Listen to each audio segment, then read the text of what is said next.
Đi qua làng bên kia nó tìm tình yêu mới rồi. Nó có bồ rồi. Ồ, nó mà về đây mà mình mà biết nó có bồ hả? Cho nó lên núi ngủ luôn. Khỏi vô nhà mà ngủ luôn. Nó về đây chạy với mình. Nó về đây đừng có mà trách mình. Ồ, nó về rồi. Mà Nhung, mày về rồi hả? Cái gì vậy? Trong điện thoại có cái gì mà mày trả lời cọc lóc cọc lơ hả? Không có gì. Sao không có gì? Điện thoại mày có cái gì hay đâu cho tao xem với hả? Này, mà tao nói tao mày biết. Nói cái gì? Ma Nhung bây giờ không phải là Ma Nhung của ngày xưa nữa. Là sao? Không phải Ma Nhung của mày ngày xưa đâu. Bây giờ Ma Nhung của thời đại mới rồi. Ma Nhung của 4.0 rồi. Nghe rõ chưa? Ồ cái thằng Ồ nó đi miệng ngoài đường rồi bây giờ nó về nó bị con ma rừng nhặt vô cái đầu nó rồi. Nó gì mà làm nhảm lung ta lung tung hả?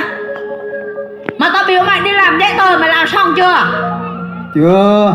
Làm cái gì mà tới bây giờ mà không có xong là sao?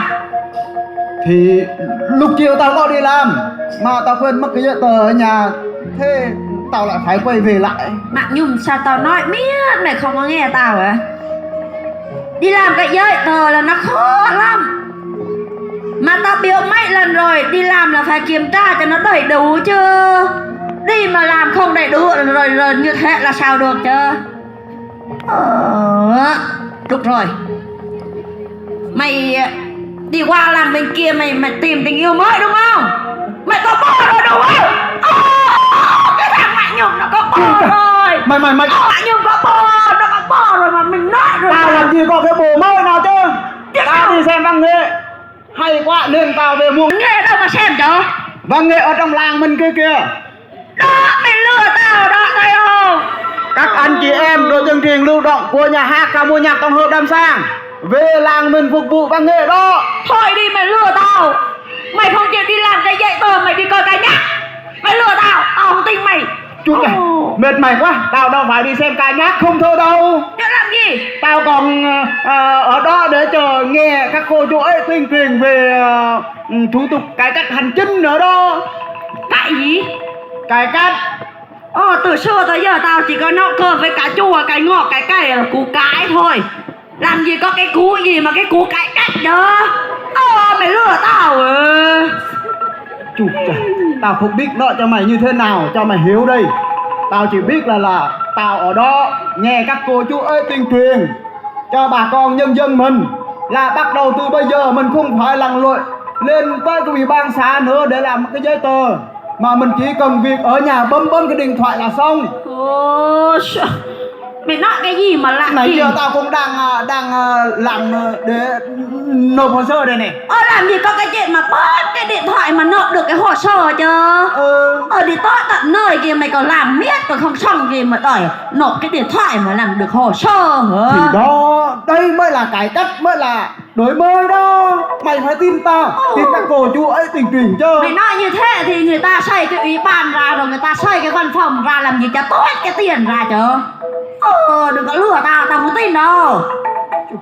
Nếu mày nói như thế đúng không? Thế bây giờ mày cho tao Sao? cho tao gặp người ta đi, cho tao gặp mấy cái cô chú tuyên truyền đó đi tao mới tin. Không là tao không tin. Mày bị điên à? Sao? Bây giờ người ta đi về hết rồi, lấy đâu ra mà đi gặp người ta chứ? Tao không biết mày không cho tao gặp thì sao hả? Thì tối nay mày ngủ ngoài đường luôn đi, khỏi cho vô nhà ngủ cái sân á. Chú chả sao như thế được chứ. Mày Mà sao tao Rồi qua mà thôi được rồi. Mày muốn gặp cái gì? tao muốn gặp đó. Được rồi, nếu mà mày muốn gặp mày chờ tao một chút xíu. Mày làm cái gì? Để tao kết nối wifi rồi tao mở YouTube cho mày xem. Sao? Rồi mày gặp người ta luôn ở trong đó luôn. Đó cái điều khiển đâu rồi? Cái tivi, cái mọn tivi tao cất ở trong nhà, chờ tao một xí tao đi tìm cho. Chú chả, cái mộc tivi không thấy đâu hết mà. Đấy rồi. Đâu. Tao sợ người ta vô lấy mất rồi tao phải cất cho. Thế mày mở đi tao không biết. Rồi. Nhưng mà mày mở cái gì? Thì mở YouTube ở trong tivi trên truyền hình đó. Tivi thì nắp cái tivi thì túc. Thôi được rồi, để tao mở này. Mất đi. Mất ta xem coi có người ta không mà ta mới tin. Đây. Đấy. Trời. Đây hả? Trời. Hay hả? Mày cầm. Ta cầm hả? Thưa bà con thân mến, xin mời quý bà con cùng đến với chương trình tuyên truyền chủ đề tìm hiểu về công tác cải cách hành chính của đội tuyên truyền lưu động nhà hát ca nhạc tổng hợp Nam San của chúng tôi ngày hôm nay. Chờ tao một tí. Đấy. Đó. Bây giờ mày thấy chưa? Hả?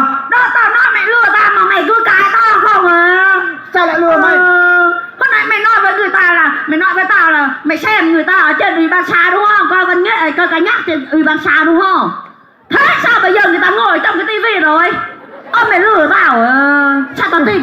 Mày không hiểu gì hết mà. Hiểu cái gì? Ngoài công việc các cô chú ấy tuyên truyền cho bà con mình ở trong làng mình, thì các cô chú ấy còn tuyên truyền trên truyền hình, ở trên tivi, theo hình thức online trên mạng xã hội. Bây giờ là thời đại mới rồi mà. Online cái gì chứ? Để tao xem thử người ta nói cái gì. Mày quá thằng mở xem. Đó, mở nghe. Xem coi nó đi nào Thưa thêm quý ta bà nói con thân mến, trong quá trình xây dựng và phát triển của địa phương, cải cách hành chính được coi là một trong những giải pháp quan trọng để đạt được các mục tiêu phát triển kinh tế xã hội.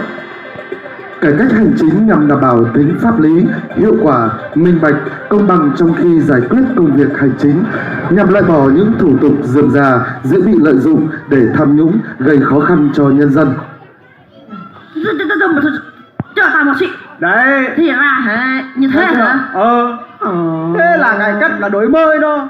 Thì ra là nó dễ hiểu hơn, nó nhanh hơn cái gì? Thế sao? Mày Nhung. Thế hồi nãy mày nói với tao là mày có thể nộp cái hồ sơ trong cái điện thoại đúng không? Thế mày làm cho tao xem đi. Nộp được trong điện thoại thì làm cho tao xem đi. Tao cũng đang nghiên cứu đây mà sao không có được mà. Nghiên cứu cái gì? Nghiên cứu biết không xong từ chiều giờ cũng không xong. Thì đó. Thôi hay là bây giờ như này mày mở tiếp để xem người ta hướng dẫn đi. Coi người ta có bày cho mình không ha? Mở xem coi có bày không? Nghe xem có bày hả? Thưa bà con, dịch vụ công trực tuyến là dịch vụ hành chính công và các dịch vụ khác của cơ quan nhà nước được cung cấp cho các tổ chức, cá nhân trên môi trường mạng.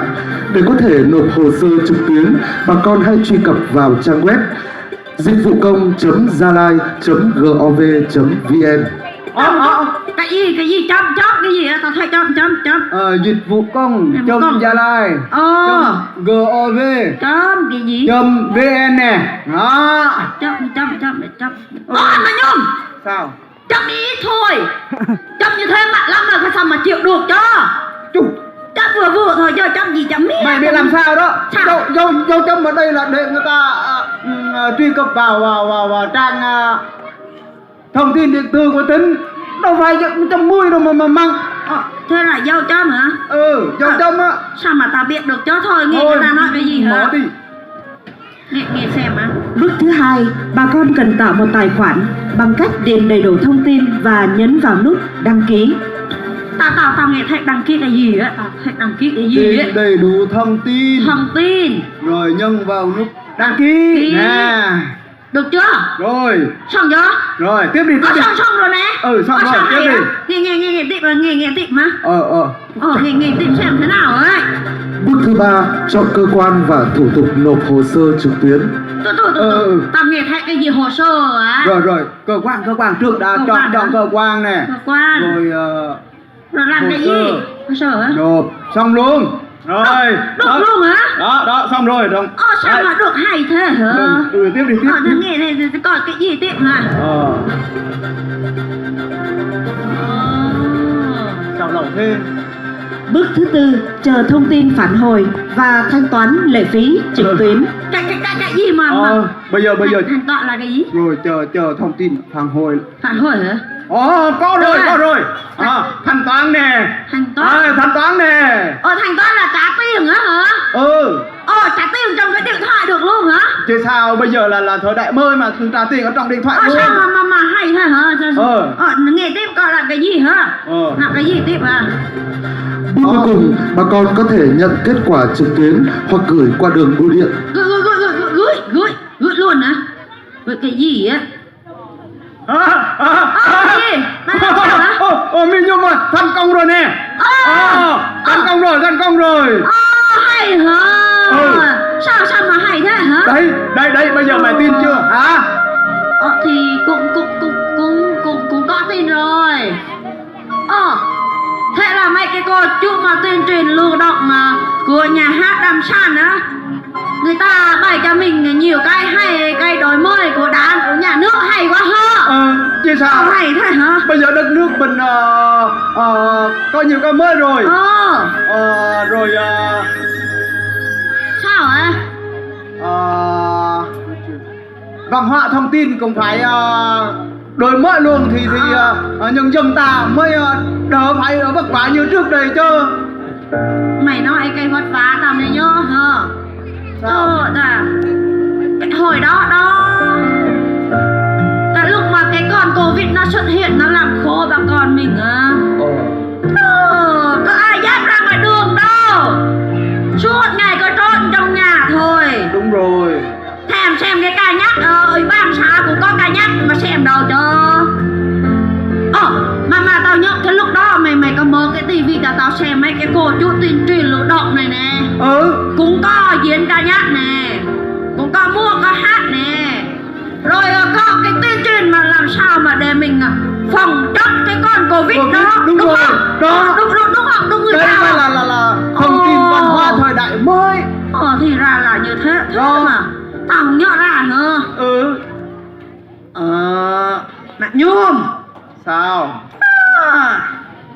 Sao tao thấy mày bữa nay sao hiểu biết thế?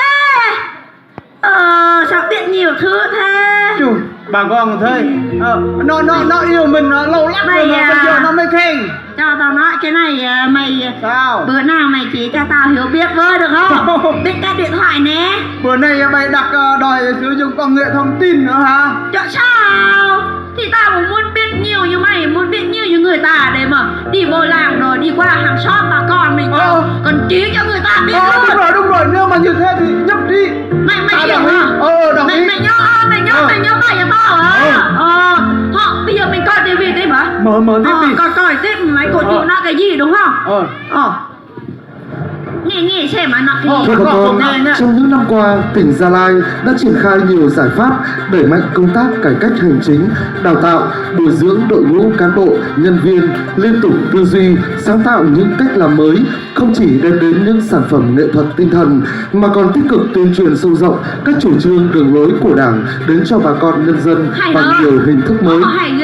Với sự nỗ lực, sự đoàn kết nhất trí cao về tư tưởng và hành động, chúng tôi quyết Quả trong sạch rồi tao nghe thấy là vững mạnh ha. hiện đại nữa. Mà con hiệu quả đúng không bà con? Cho một tràng pháo tay hả? Thưa các bà con thân mến, tiểu phẩm tuyên truyền về cải cách hành chính năm 2022 của chúng tôi đến đây là kết thúc. Xin được không ạ? Vâng, xin cảm ơn rất